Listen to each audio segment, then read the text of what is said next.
Pull up easy. Yes, you're allowed to record me, Jacob. Click yes. All right, let me pull this up. All right, gentlemen. Today we're going to go over nutrition labels. It's been a while since we've done one of these. It's been a few months. This is very, very good stuff. It's very, very tactical information, right? Because a big concept that's important for you guys to understand is that a lot of these nutrition labels and these companies and how they write up the nutrition facts on these is it's very profits focused. It's very marketing focused. It's very, how do we sell this focused?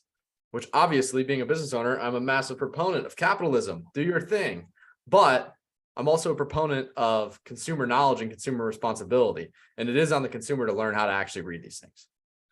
All right. So if you have no idea how to read a nutrition label or how to read nutrition facts when you look at a box, you're going to get manipulated. And that's just the game. Right. So I'm here to help you guys play the game to the best of your ability today. So again, this is going to be a lot of this stuff is going to be found inside of the Easy Lean Eating System, which I know all three of you guys that are here currently are very familiar with that and where to find that and going through it. For those of you guys watching the recordings, you can absolutely find this inside of the CAMP modules. And then if for whatever reason you're having issues with it, you can always ask your coach or put it in the chat, where do I find the Easy Lean Eating System? Because there's going to be a whole written kind of summary version of this. But today the goal is to go deeper than that, right? So before I even dive into it and start breaking them down and showing you guys them and pulling up different things or having Jacob pull up things here on the internet for me. First things first is, do you guys know what I mean when I say that? What is a nutrition label? Can somebody tell me exactly what that is? So we're all on the same page there before I dive into it. It's the label on any food that contains all the nutrition information about that food. Exactly. 100%. Right. 100%. And the reason I ask it in like such an elementary style question like that is because a lot of people genuinely have no idea what that is. Like, you guys know it because you're here, but most people, like if you walk up to like a random friend and you're like, hey, can you point to the nutrition label on a random box? Like, you'd be surprised at how many people have no idea what that is. They're like, well, I don't know what you're talking about. Right. Inside this program, it seems rudimentary and elementary to ask that. But genuinely, a lot of people don't know. You'd be surprised. Now, I want to go from top to bottom on this. Yes. Get into the nitty-gritty. You're good, brother. So Jacob, what I was going to see if you were able to do is, are you able to pull up just a nutrition label from like Google and screen share? Even if it's easier, it might be easier if you have me do it. I know it will probably cut the recording if we switch it though. That's the only thing. You're muted, just so you know, brother. No worries. Let me pull something up. It could be any label. Yeah.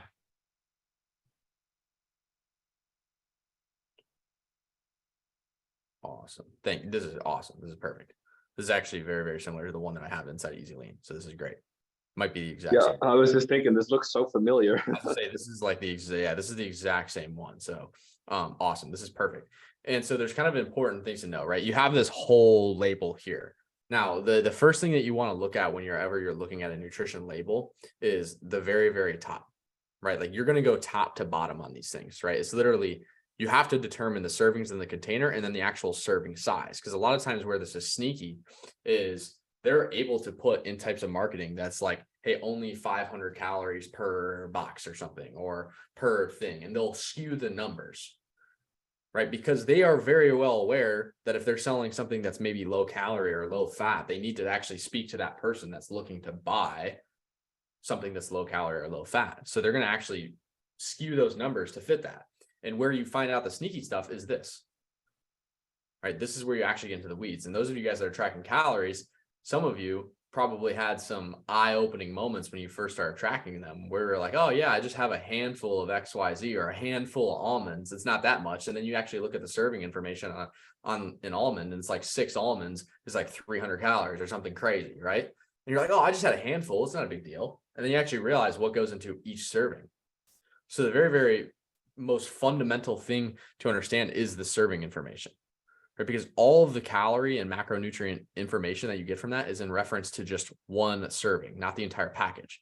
So everything you're looking at here below this line where you see calories 230, total fat 8, cholesterol, sodium, total carbohydrates, protein, this is not in reference to the whole box. This is in reference to just one serving. So as you see here, serving size, 2/3 cup.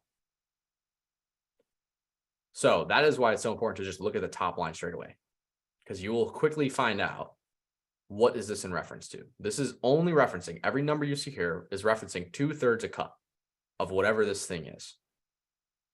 Now, if this is a whole box, a good example that I always like to use for this is like a box of cereal, right? If this is a box of cereal and you have half a box of cereal and there's 8 servings in the box, you have 4 servings.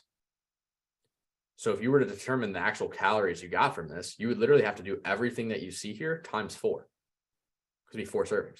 So you'd have almost 1,000 calories if you had like half a box of cereal, which sounds insane, but there's a whole lot of people that have a half a box of cereal. And they're like, oh, I just had a little bit, I had like half a box or a quarter of a box.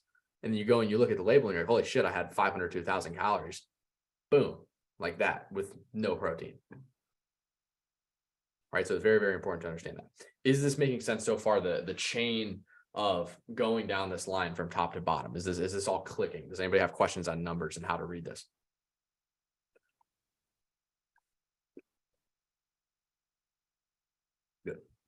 Good. So the next step, again, that you're looking at here is going to be, once you determine the servings per container and this actual serving size, is you're actually looking at calories. So you guys, when you're tracking these calories, right, you're always going to be looking at this, right? You're always going to be like, okay, how many servings am I having? If I'm having 2/3 cups times 2, that's what the actual MyFitnessPal calculator is doing for you. Right, so that would be what does that actually work out to? If you have 2/3 twice, it would be what, 460 calories? That's the calculation that MyFitnessPal software is running for you. Okay, it's actually doing this math for you. But that also means you're gonna have to double everything below it. Right, and this is where we get into the weeds on macronutrients. So we have our calories, right? And we're gonna be multiplying that serving size by however much we have. We're going to be multiplying that 230 by how many servings. Okay. So if this said half a cup a serving size and you had 1 cup, that would mean you had 2 servings. That is always how you're going to determine this. Now, what is next is literally doing the exact same process that we just did for calories with all the macronutrients that you have here. Same exact process. So if we go down to the line and we had 2/3 cups twice, we had 2 of those, we put in 4 scoops of 1/3 cup, right? We would literally go down the line across all of this. Total fat would then be what? 16 grams. Saturated fat would then be 2 grams.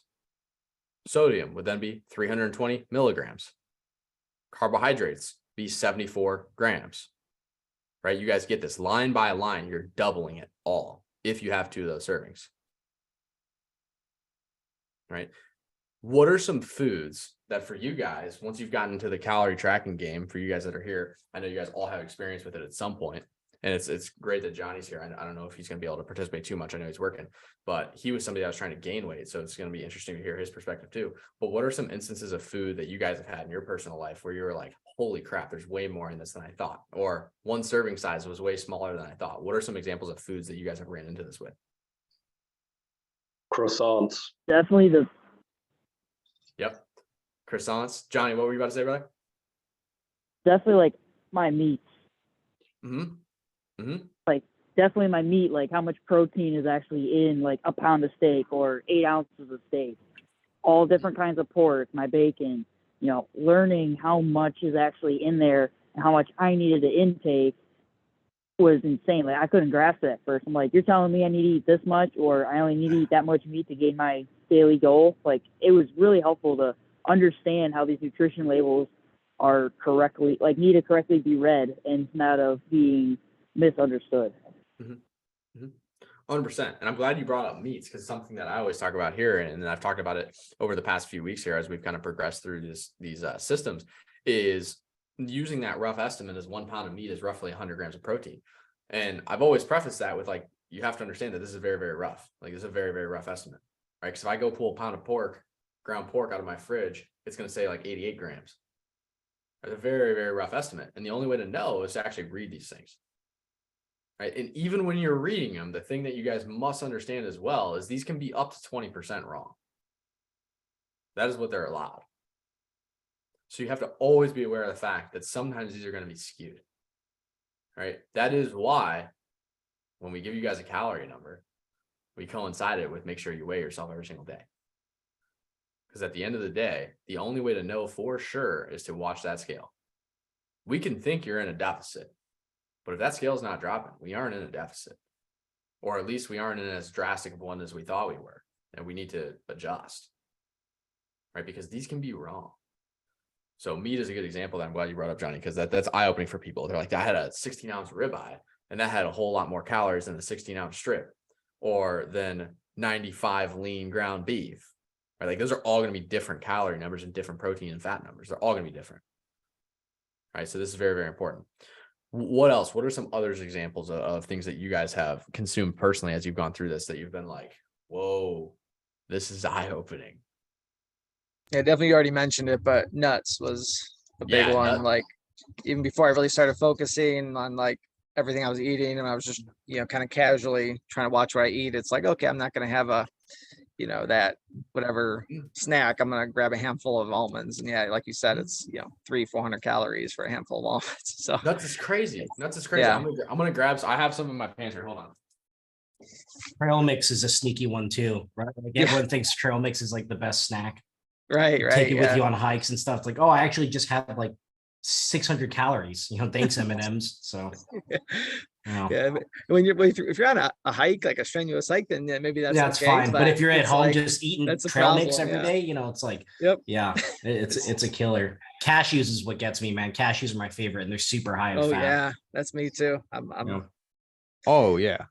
Almonds is the one that's eye-opening for people. And like I have this little jar. Like this is just a jar of like honey roasted peanuts. I remember I bought Oh, these. those are when they were- so good. Oh, they're so good. I bought these when the hurricanes were happening down here because I was, the Midwest boy. I'm like, well, I gotta get something in a can, Yeah. I guess, in case I can't leave my place. And I was survive like, on these are peanuts. super. Yeah, exactly. I was like, these are super calorically dense. I won't starve if I have peanuts. But this little jar, which I remember growing up, my dad loved these, dude. My dad loved it. My dad struggled with weight for pretty much his whole life until the last few years. But I remember there'd be nights where like he'd have these and it'd be a full one we got from the grocery store. I come down the next day and it's like 3/4 of it's gone. Oh yeah. 3/4 of it's gone, right? And this is such a small box, but if you actually look at the nutrition label on this thing, I'll read it to you guys. It's a 12-ounce container. It's a 12-ounce container. It says 12 servings, and a serving size is 1 ounce. How many calories do you think there are in 1 ounce of these peanuts? 250. No, you went a little over. Like 190. 160. You're close, Drew. 160. 160, which is actually lower than I thought it was gonna be. I thought this was gonna be more. Still, still- that's less than a pound of food, and that's 1,000 calories. That's crazy. Exactly. Right. It's crazy. It's crazy. 10 ounces of these is going to give you, what is that? Times 10 servings, it'd be 1,600 calories. That's 1,600. crazy, dog. That's insane. Yeah. And like I was saying, I remember vividly these being my dad's like go-to mindless snacker at night. Oh, yeah. But it's super, super sneaky. It's super sneaky because if you don't know how to read this, you don't understand that it's not 160 calories. There are genuinely people that will pick up this box and tell you, oh, there's 160 calories in this box. They genuinely believe that from the bottom of their heart. Right. And it's a lack You want to of send me a link to those peanuts? Mhm. And also What was that, then, Johnny? oh sorry. Send me a link to those peanuts. Yeah, I was to say we gotta get you on the peanuts, brother. We gotta get you on the peanuts. What'd you I'll say, take Drew? 1,000 calories instantly. Yeah, Yeah, man, you I got was- 1,600. I was gonna say it's a matter of that knowledge of the serving, but also then Yep. equating that to what your body actually requires. So it's like, oh, Exactly. is 1,000 calories a lot? It's like I'm sure that's fairly common as well. Right. And like we'll just run it here. So if we just did literally 12 by 160, is almost 2,000 calories in this container. For some of you guys, 1,920 calories is well over your daily total. This little jug is all your calories for the whole day. And when we talk about voluminous foods, right, foods that fill your stomach, do peanuts, this little jar, does this look like it would fill you up? This is anti-volume food, right? You could fit all of this in your stomach. You could sit down and eat all of this and you would still be hungry and it'd be 2,000 calories. Boom, gone. You would not, right? And out of that 1,920 calories, here's how much of it would be protein. 72. 72 grams of protein for 2,000 calories. How's that for a ratio? There you go. That's pitiful. That is pitiful. Right. So when people will talk about nuts as a source of protein or peanut butter as a source of protein, I scoff because it's like, yeah, of course, there's some in there. Like there's more protein in peanuts than like a banana or like an apple or, some fruit, but it's certainly not a good source of protein. It's not a solid source of protein, right? It's a very, very low volume, high calorie source of protein, right? That's why this stuff is important. Because again, you guys would be shocked that if you handed this can to the normal individual, just one of your buddies, just pick a buddy out. You hand it to him, you said, how many calories are in this jar? I can bet so much money that most people would just look at this, if they even knew what this was, this nutrition label, and they would tell you there's 160 in the can. And they're off by 1,800 calories. Right? Now, again, when you're looking at this stuff, you have to apply these concepts across the board. So it's not just a calorie thing, right? And you guys get this when you're tracking your protein specifically, because I'm going to have to do the same exact thing for all of these lines like we just walked through. All of them, right? Not just the calories at the top. It applies to every single thing here. If I go down the line on these peanuts that I've got here in front of me, right? 12 grams of fat in one serving. That's insane. 1 ounce of peanuts is 12 grams of fat. If I were to eat this whole thing, it'd be 12 by 12. Was that 144? 144 grams of fat. It's ridiculous, right? So you have to think about these numbers, not only in a caloric perspective, but a macronutrients perspective as well. Okay. What questions do you guys have in regards to this as well before I move on to kind of the next topic here of this label and what to think about? You were asking about like sneaky foods, Joey, and Yep. some that I've had in my experience. I think this is a little more like, I wouldn't worry about this to start, but as you get further in the DK program and in your journey, things to keep in mind. Like for me, ones that always surprised me were like protein bars and protein powder even, right? Yep. Like sometimes the best tasting protein powder, people are like, oh, you got to try this. It tastes so good. Has like terrible macros. They'll have like 7 or 8 grams of added sugars, right? They'll have way higher, carb Yep. count than I expected, higher fat content. And then protein bars are the worst offenders, right? Like Protein bars are the worst. yeah, it's like now, like when you're traveling, you're on the road on a road trip, grabbing a protein bar at a gas station is a great choice. Like, don't get me wrong, but like when you're, if you eat protein bars frequently, it is really important to read the nutrition label, right? Because Yeah. a lot of these really sweet, your friends will be like, it tastes just like a candy bar. It's like, because it basically is a candy bar, right? Yeah, They'll have literally. they'll have like 30, 40 grams of carbs, and like a bunch of fat and like maybe 10 grams of protein, right? And so like Quest bars are usually really good. Built bars are good. Built bars are great. Yeah, I Built love bars Built have great macros and they taste actually, I really like them. They're my favorite protein bar yeah. by far. Yeah, So- but you'll see like people, I have friends they'll get like Cliff bars when they're traveling. I'm like, dude, I mean, if that's the only thing you eat, that's fine. But that thing's like a calorie bomb, it's nuts. So Yeah. Protein and like food bars are definitely, you want to read the labels on those. Super sneaky. Yeah. Protein bars. I'm glad you brought up protein bars because a lot of people can, again, think about this. And this is like getting into the weeds with like kind of marketing stuff and business stuff, right? But it's like, think about who they're marketing to. Like if they're selling a protein bar, they know that people that are into fitness and into health are trying to eat those things. Yep. So of course they're going to plaster protein. But the margins are in the carbs, my friends. Yep. This is why pasta, I can get an entire box of pasta for $1.99 and it'll last me freaking 10 dinners. But 10 dinners of steaks is going to cost me freaking whatever. I don't even know what the math is going to be. It's an independent where you're at, but it's going to be a whole lot more than $1.99 for 10 steak dinners. The margins are in the carbs. And you see this a lot with going out to eat. And now that you guys are hyper focused on it, think about when you go to a restaurant now, you probably notice that like, man, the protein servings are kind of low. Oh yeah, they give you a tiny piece of steak. Like if you go to like Texas Roadhouse, like little 6-ounce sirloin that shriveled to 4 ounces, and then a ton of mac and cheese, a ton of rice. It's like, 100%, right? And I can cook up a pound of ground pork or ground beef for $4, $5, $6 at my house. Right? Chipotle is like the worst. It's like the joke with Chipotle, right? You ask for your barbacoa and they give you a little slop on there, and then you say double meat and they just give you another little slop. And now you just spent paid, $50. yeah, you just paid $18 for 6 ounces of meat, right? And it's meat that you could have just got at a store. That's where they got it. They got that shit at Costco, right? Same thing. They just warmed it up for you and put it in the bowl. Right. So it's like you have to be aware of all this sneaky stuff. Another one that's very, very sneaky for people as well. And I know Johnny, this works to his advantage, right? Because Johnny's a guy that was trying to put on muscle, trying to gain weight when he was getting the hands-on coaching and everything here before he was in the alumni program. And what this looked like for him was things like olive oil, things like butter, things like honey, things like maple syrup, where it's like, oh, it's no big deal. I just, put some honey on my cereal or something to sweeten it up a little bit. Next thing you know, you put 4 tablespoons of honey on there.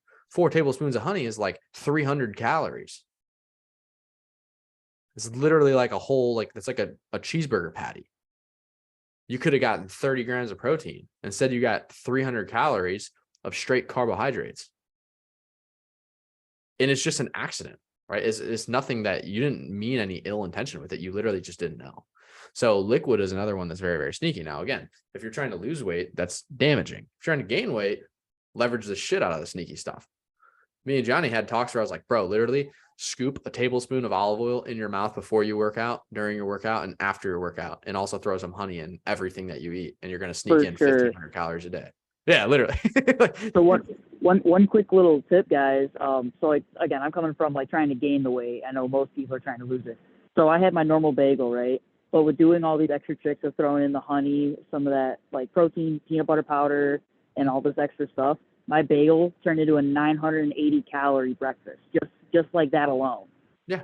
Just from packing it on there. And then I would have a protein shake on the side. And just in my morning breakfast, I probably have 75, 80 grams of protein in just my first meal of the day, plus 1,000 calories already down.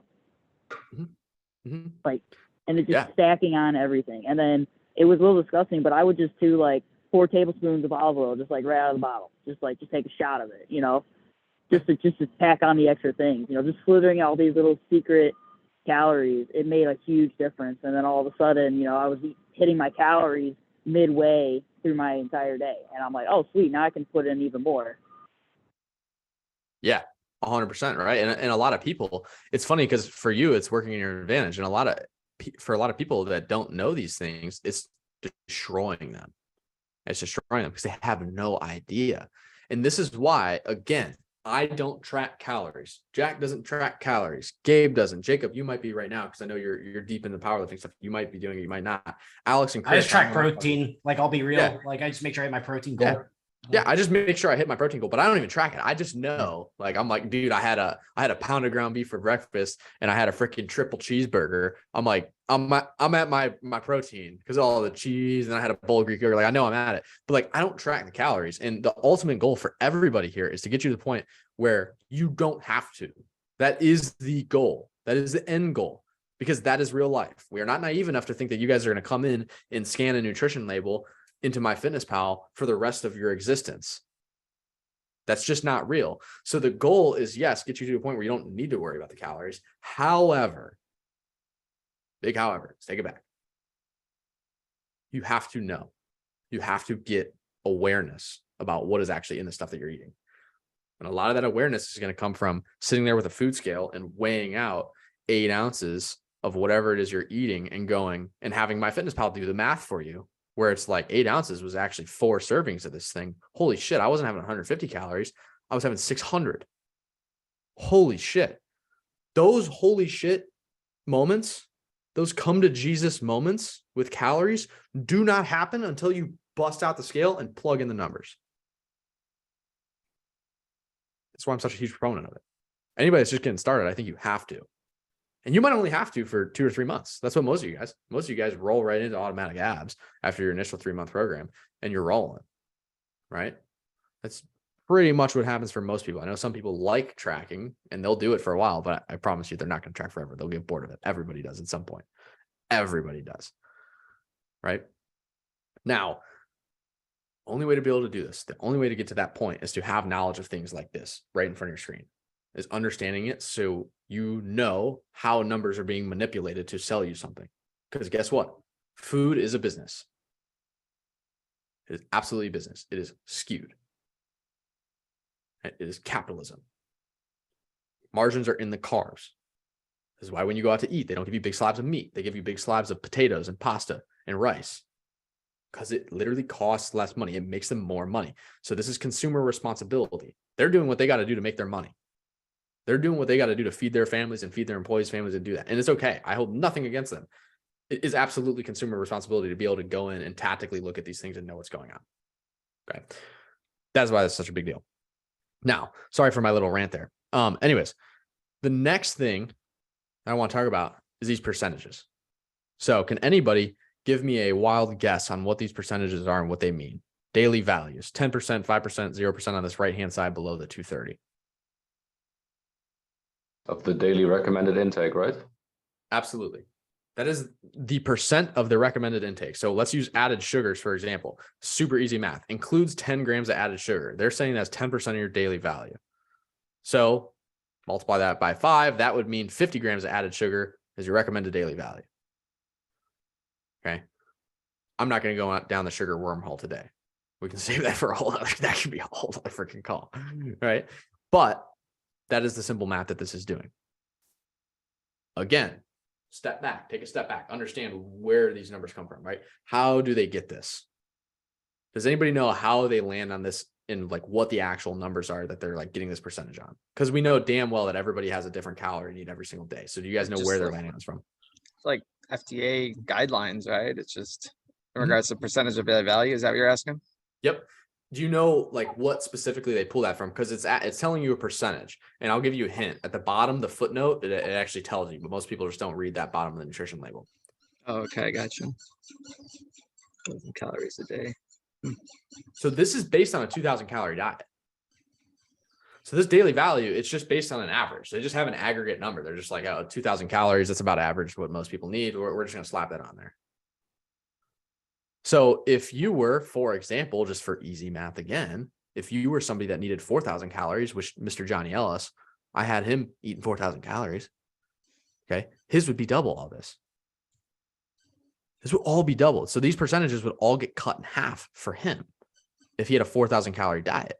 So that 10 grams of added sugars would actually be 10% of his daily value because his diet's bigger. So that's another thing you have to consider when you look at these numbers.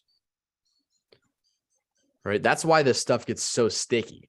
That's why it gets so complex, because your daily value is going to come back to what? It's going to actually come back to your designated calorie. What? What is the big goal? That's always number one that you have to think about. Your specific calorie goal for the day. Your goal. Yeah. Your goals are always going to determine where you need to head with this stuff. That's why it's impossible for me to sit here and make blanket statements anytime we're on this call. Everybody that's listening's goal is different, right? So if your calorie goal is 4,000 calories, all this data here on the right side with percentages and daily value is all chopped in half. Now, again, when we're talking about daily value, now we know it's based on a 2,000 calorie diet. So it's going to completely skew. These percentages are all going to change based on how many calories you actually eat in a day. Okay, if you're somebody that your calorie goal is 1,500, well, these percentages are going to go up. Okay, so this is all going to change based on that. Now, how the hell do they land on this fact that according to our data, you need 50 grams of added sugars a day? You need XYZ grams of fat a day based on a 2,000 calorie diet. How the hell do they land on that? Does anybody know? BS food pyramid. Say lobbyists in Washington. Yep. You Both looked at every right. couch potato and went off of that. Yep. It's just like they land on the 2,000 calories. They pulled a number out of their ass, called it an average, and said, here we go. This is what you need to just survive. Okay, you should hit this to have a pulse. By no means is any of this the percent daily value of what you need to thrive. You have survive and you have thrive. This is why if you Google, and I'm going to Google it right now so I don't say something ludicrous and lie to you guys. I'm going to Google, what is the daily recommended protein intake? What is the, oh yeah, Jay was got me. per kilogram. Okay, so per kilogram, way off. That means average sedentary man should eat about 56 grams of protein per day. Who the hell here has 56 grams of protein per day in their trainer eyes? Please show yourself. None of you. Absolutely none of you. Right? You all. Yeah, look at this. This is the FDA. Yeah. Based on a 2,000 calorie diet, 50 grams of protein. So what that would mean is if you were to drop down to a 1,500 calorie diet, which some of you guys are close to that number because you're cutting weight, you would be closer to like what? What does that math work out to? 35. 75, like 35. Yeah, it'd be like 35 to 40 grams of protein based on 1,500 calories. Out of all you guys, and if you're watching the recording right now, I want you to get pissed off in the chat after you watch it and reply to this question that I'm asking everybody here, because I know there's only a few of us today. How many of you guys that are close to that 1,500 calorie range, how would you feel if you were eating 35 grams of protein a day? You would say, Jack, Gabe, Joey, you guys are assholes. You would leave. You would run far, far away, and you would tell all your friends and family that these guys at DK are idiots, because you would be starving. You would be lethargic. You wouldn't be building muscle. You would be experiencing atrophy. You would be miserable. But this is based on what you need to survive, not what you need to thrive. All right. So that is the big idea. Sorry, I'm getting angry here, guys. Sorry, I'm getting worked up because this stuff just makes me so mad. And it's funny. Can I just cut in real quick? Yeah, absolutely. Because there was one time a little while ago where I looked up something similar, and like I'm not sure if I got more of a European result or something. Yeah. It said a similar thing where it was like, yeah, one gram per kilogram of body weight, right about. But then it also said like, yeah, I think it specifically said like athletes or people who exercise pretty heavily, then it's 2 grams per kilogram of body weight, which comes very close to the 1 gram a pound goal. Yes. So I just figured that they probably like base it off of people that just have very little daily activity, which kind of reflects modern society anyways. Exactly, dude. Exactly. Jacob, if you go back to that tab, Jacob, Yep. we'll look at the actual verbiage there. What does it say? Yes. Average sedentary man. Sedentary. So it is all of these numbers are based off of sedentary. None of you guys in here are sedentary. None of you. You would be shocked to understand what the real averages are. Because this is what we also must wrap our heads around, right? Like in my friend group, I'm weak. I deadlift 500 pounds and I get made fun of. I got 545 pounds off the floor and I dropped it. I didn't finish it. And I got made fun of. I get brutalized for it. But it's because who I surround myself with, they're all pulling 600 pounds, right? Comparatively to me, if I go into a different circle of people, they're like, holy shit, you deadlift 500 pounds? That's insane. But because I'm surrounded by guys that lift way more than me, in my mind, I'm just like, yeah, whatever. Matt, my roommate, freaking pulls 600 at 19 years old, right? Freak. Gabe, same thing, freak, right? So what you must understand is that you guys here, like you're not sedentary, you're not average people. Your level of activity is actually shocking comparative to the normal average person. That's why I bring that up. So you always have to be careful of like what you're actually comparing yourself to and where they're pulling these numbers from. They have to create these numbers based on a general average person. In their eyes, in their guidelines, you guys are all very active. You're all walking every single day for the most part, right? You're all lifting weights anywhere from 2 to 5 to 6 times a week. That's extremely, extremely active in these health guidelines and what they make them up for. And exactly what Martine is saying as well is like a lot of times, if you look up the athlete recommendations, that would actually look more legit. That look a little bit more legit. They'd probably be telling you 0.7, 0.8 grams per pound of body weight for an athlete. But you guys are technically based on these, all these standards, like you guys are athletes. I know not all of you probably think of yourself that way, but based on these general guidelines, you are. And the other thing to consider as well, and I'm glad Martine's here, is because he has European guidelines. Every country has a different guideline. How's that? Wrap your head around that. Right? It's crazy. It's crazy to think about how much this skews just based on where you live, based on what you do, and what they actually write these off of. Okay, so you always have to be aware of yourself and who you are.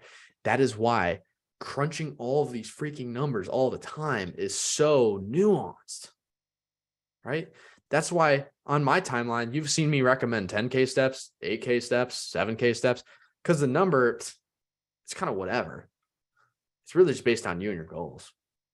It's not like we all have as humans, we're wired that once we hit 10K steps, like we get insane, like super euphoria and all of this dopamine rush. Like it's just totally different person to person. That's why it's just, you can just kind of throw a number out there. So sometimes I'll just roughly throw out a number and be like, yeah, 150 grams of protein a day, you're good. But 150 grams of protein a day for a guy that's 250 pounds and absolutely jacked and shredded is probably not going to cut it. Right. So all these numbers, we have to be aware of who we are, where it's coming from, who they designed them for. And ultimately the big goal of today and all of these nutrition calls is when we get into the weeds on stuff like that is to bring awareness to the fact of like, when you look at these numbers, you must understand where they actually pull them from. And then your eyes will be open, because there are people that will go to bat with you that you are wrong. There are people that will sit here and they will say, Drew, what do you mean you're eating 150 grams of protein a day? Do you know what the average recommendation is for people? It's 56 grams of protein. Are you okay? Like, I see Jacob. Jacob was like muted, but I just saw. Yeah. him. What about your cholesterol? Yeah. Yeah. Right. They'll be like, Drew, are those guys you hired, like, are they doctors? Like, do they have like, what do they do? Like, do you know? Because that sounds a little risky to me. And your response is, brother, do you understand that these recommendations were built for somebody that's sedentary? I walk 7 days a week and I lift weights 3, 4, 5 times a week. I'm extremely active. For me, I need to triple all those recommendations because it's based on you.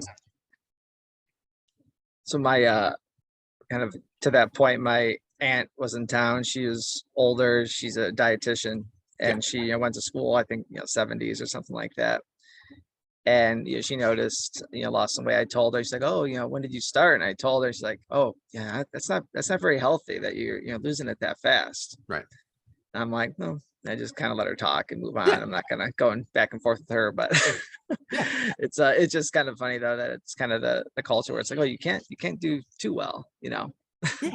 It's culture, and it's also just ignorance. And and this was hard for me, right? And I think part of this is just the fact that I'm still 22 years old. My frontal lobe is not fully developed, right? Sometimes it's like there's situations where I'm like, oh my God, but I have to give the person grace. Yeah. Like actually Joel and Drew, you've been fortunate to be on these Bible studies with him. Like this is something that Joel has worked with me, Jack, and Gabe a lot with personally, is like working on ourselves, like giving people grace, because this stuff frustrates us so much. Yeah. Like you can tell, like when I get on these topics and these nutrition calls, when we start talking about like numbers and guidelines and all that stuff, like I get fired up because it's wrong. In my mind, it's wrong. And then these people will go to bat for it. But I have to understand, and we have to understand as people that understand this, and you guys included, everybody watching the recording, is like, you do have to give them grace, because a lot of times they just don't understand where their state is coming from, right? Yeah. Like my girlfriend, when we started dating, she's like, you guys eat a lot of meat. Like she's here hanging out with me and Matt. Me and Matt are cooking dinner, and we got like literally like 2 or 3 pounds of meat on the stove. And she's like, I don't know if that's healthy. And I'm like, based on what? She's like, well, isn't the recommendation this and this and this? I'm like, love, you know what that's recommended for, right? And she's like, what? I'm like, it's not recommended for people that are lifting weights 5 times a week and training jiu-jitsu 6 times a week. It's based on somebody that's sedentary. And she was like, oh, light bulb moment. She just didn't know. And that is most people, right? Because most people, they're just going to hear the numbers and they're just going to be, oh yeah, well, that's the general recommendation. So it is important to understand and give these people grace, because I've had the same conversations with people with salt. Like, that's a lot of salt, man. You're having like 7,000-8,000 milligrams of salt a day. I'm like, brother, you know how much I sweat? Like, I literally need it. I have to replenish it. And to your point, Drew, about losing weight fast, Jack McNaughton is somebody that's seen this as well. Jack McNaughton's lost like 80 pounds in like 7-8 months. Mm-hmm. Right. Let me see what Martine said real quick. Might be fun. Yeah, absolutely. And we can honestly make that a whole freaking call, Martine. That would be killer. It'd be funny. We could make that a whole call. We could even make that a call for an ISI, like a Monday call. Like we can make that topic. But anyways, Jack McNaughton is somebody that's heard this as well. Is like, because dude, like that is fast, dude. Like about 10 pounds a month. That is fast. scientifically, and when I was in school, they would be like, yo, whoa, 1 pound a week, brother. Mhm. Drew, after 1 month, if you'd only lost 4 pounds, how would you feel mentally? No chance at all. Yeah, that's what I was thinking. Cause even like my Fitness Pal, the max it allows you to do, or Just 2. maybe FitPig has too. Yeah. And it's like, if I was losing 8 pounds a month, I would trail off so fast, thinking I got like 2+ years to get to my goal. It's like, Yeah. it's just too, it would be daunting. And that's where like we always have to consider the frames of in a lab setting, what is ideal versus what is ideal in real life, right? Because in a lab setting, like it's valid. Like they didn't just Yeah. pull that number out of their ass. Like they went in the lab and they're like, how is this person going to feel ideal? Blah, blah, blah, blah, blah. What they don't consider into that is how is Drew going to feel mentally if he's got XYZ pounds to lose and he's only losing a pound a week? Yeah. Even if I could sit here, Drew, you and I could talk every single day. That whole time you do that, I'm like, hey, brother, it's going to be okay. Like, this is a normal pace. This is a normal pace. Right. If I get on a guy, and I'm pretty sure I talked to all of you guys and all these guys in the recordings, like I usually check in on guys halfway through, right? And it's like, if I get on that halfway through call and you're only down 5 or 6 pounds because we went with what science told us, how would that halfway call have gone for us, Drew? You'd have been like, yo, dude, Yeah. like, I love you guys, but dog, I've only lost 5.5 pounds. Like, what? Yeah, for sure. Because the psychology is what they forget. They forget about how the human actually feels emotionally. And humans are emotional beings. Even if you try to logic them into this is the safe way to do it, Drew, it doesn't matter. We have to play the emotions. We have to. And what you can always do, and this is how me and Chris have always tracked on Jack, is like ask him how he feels. If he still feels good losing weight that fast, then we're fine. If he hits this lump of fatigue and he's getting weak, he can't sleep, and his libido's down, and he's just like, ugh. That's when, yeah, we're probably going too fast. That's how we know. But so long as he feels good, he feels amazing, high energy. And you guys see Jack's on every freaking call coming in here, guns blazing. Jack feels great, man. So we're going to keep pushing. 10 pounds a month. Shit. Let's keep rolling. Yep. Right. Same thing goes for you, Drew, right? As long as you're still feeling good as you're losing it, even if it's a rapid rate, the real life application, man, is you're going off how you feel. And it's truthfully, it's a bro science answer. And this is why I always hate pulling out the word bro science, because if you tell somebody in a setting that's not inside of this room, bro science your way to it, they're going to laugh at you and, roll you off your shoulder as, oh, he's just a gym douchebag. Like he's just a gym bro douchebag, right? Bro science. When in reality, what bro science is just real life application of these concepts. It's really what it is. So I hate to use that terminology, but that is what we're doing. It's like, let's apply this in a real life setting. Drew feels great. Let's keep up the weight loss until we hit a wall, then we'll adjust. Ain't broke, don't fix it though. Right. So that's good. And I'm curious too, because Martine brought it up. We can kind of do a little sneak preview before we wrap up here today. What are some misconceptions that you guys had before starting, you guys that are here? Can I just ask real quick about what we just talked about? Totally. You talk about how the general guideline for weight loss is about 1 pound a week. But I've also heard from you guys, and I thought I could have sworn that this was also a general recommendation where it's like 1% of your body weight in loss per week. Isn't that also a general guideline? Because that sounds much more accurate. I'm always going to like percentages better than a flat rate, than a fixed rate, because it applies to you, right? Because if let's say somebody's 200 pounds, a guy that's 200 pounds losing 2 pounds a week is a lot different than a guy that's 400 pounds losing 2 pounds a week. That's why I like percentages. Right, because it considers that into play. So yeah, you're 100% right, Martina. A percentage is always going to be better. Typically 1% of your body weight per week is like another good way to think about that as well. That was a very good question though. So what are some misconceptions you guys had? Let's get a little teaser in for the last few minutes here. I think the amount of, go ahead, Martine. Well, I was going to say mine isn't necessarily a misconception, but it's maybe partially. I guess it relates to micro optimizations versus the big levers. Because one thing that in the past, when I've tried to do some weight loss, like it was never as structured of an approach. But every time you get into stuff like that, and also after I was with Default Kings for a while, is that the big social media companies notice that you're interested in fitness and they start recommending all this stuff. And that's when you really get lost in the woods. And luckily this took a while I was already with Default Kings like towards the end of my program or even past the initial program. And that's when YouTube started recommending some videos. So by that point, I had some thoughts of like, oh, this like wasn't that bad. I wonder why I didn't do this earlier. And then suddenly I get this YouTube feed full of videos like, oh, stop doing this exercise like this because you're hurting yourself. And then I get reminded of like, yeah, this is the shit that I was faced with before, where it's like, it's super scary to see that stuff like, oh, I have to do everything completely perfectly, otherwise I'm only going to injure myself. And then what's the point? I might as well just stay fat, you know? Like if both things are bad for me, why not stay with the one that's most comfortable? Mhm. So that's partially a misconception, I guess, with just this idea of like, of course form is important, like duh, but like you have to have 100% of those exact movements, and anything else that you do, if you have an 89-degree angle instead of a 90-degree angle with your arm, Yeah. then you're basically, well, dying, I guess. Like Mhm.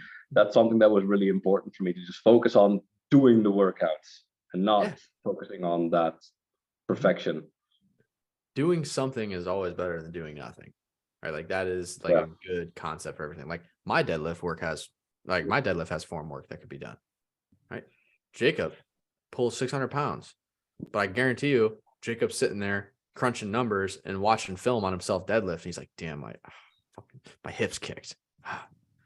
Right? It's never Always something to improve on. Always. And it's micro too. You get to a point, and that's why it's called a micro optimization, because eventually you get to a point in the game where it's like, man, I got all this stuff fundamentally nailed. Now it's like, I'm going to zoom in on my hips and watch how fast my hips kick when I initiate the pull from the floor. Did I brace? Did I let the freaking wraps roll into my fingertips for that little extra half inch, right? Like you're going to start thinking about all of these possible things that you can do to get more leverage, but it's a micro optimization. The first thing I got to teach you is to freaking leg press the floor away. I got to teach you to Superman chest. Like there's so much fundamental stuff. And the same thing goes for nutrition, right? It's like, hey, I can talk to you about grass-fed this and corn-free and soy-free and soybean oils and all this different stuff. But let's just make sure we're eating the right calories, man. Like, let's just break it down to the fundamental root of the pyramid. Drew, you had something you wanted to add as well? Oh, you were saying misconceptions. I think biggest one for me was just that amount of protein needed. You know, like when I went through weight loss before, I just kind of stuck to, very low calorie, vegetables and, just probably I was just kind of calculating in my head, maybe 70, 80 grams a day of protein I was getting. And I could already, tell the muscle growth I had in the past like 4 months is more than like the whole year I went through that previously. So it's definitely noticeable. Hell yeah. Yeah. And I feel better too. Yeah. Super common one. I had to protein pill my girlfriend as soon as I met her, man. She was like, what are you doing? Like, you guys are eating so much damn meat. I'm like, listen, I got you. Now she's with it. She knows you got to get the protein in, right? I still can't do a pound of meat like you do for breakfast, but that's dude, it's so funny, dude. It's so funny because me and Matt, it's like we're both freaking young 20s guys, and it's just like, dude, we're both in like the grind phase of life, right? So it's like, I don't care, man. Throw a pound of beef in the freaking skillet and I'll eat it. I'll throw some cheese on there and I'll eat it and I'll get back to work. Like, I don't care. Like, all I need is coffee and some meat, and that's it. And I'm gonna fire all day. That's it. So it's so funny because it's like we're just like oblivious. It's like, oh, 9 a.m. sounds like it's beef and cheese time. Hell with breakfast, right? It's like, it's just the mindset. So yeah, well, let me see what Martine said here before.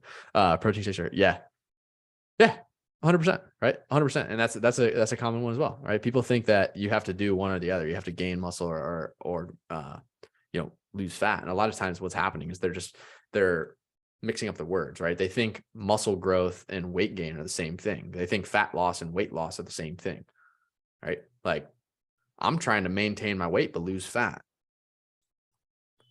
So a lot of times it's just understanding the definition of the word. So yeah, this is really good. We should probably take a poll sometime, like misconceptions, or put out a Q&A form, and we could rip a Iron Sharpens Iron call about just straight misconceptions. We used to do the PTI calls. Those were pretty fun, where we just break down some Martine just messaged me about those. He wants to revive those. So yeah. We should just do some specials, some probe the industry specials for the ISI, because those are fun. I love those. We get into the weeds on some stuff. So awesome. I appreciate you guys. Awesome. Does anybody have any questions before we wrap up? Cool. Drew, I was going to see, are you able to stay for a second after we wrap up? Yeah, sure. Hell yeah, brother. Awesome. All right, gentlemen. I'll see you guys. Hope you have an awesome rest of your day. And as always, feel free to continue this conversation inside of the chat. Jacob.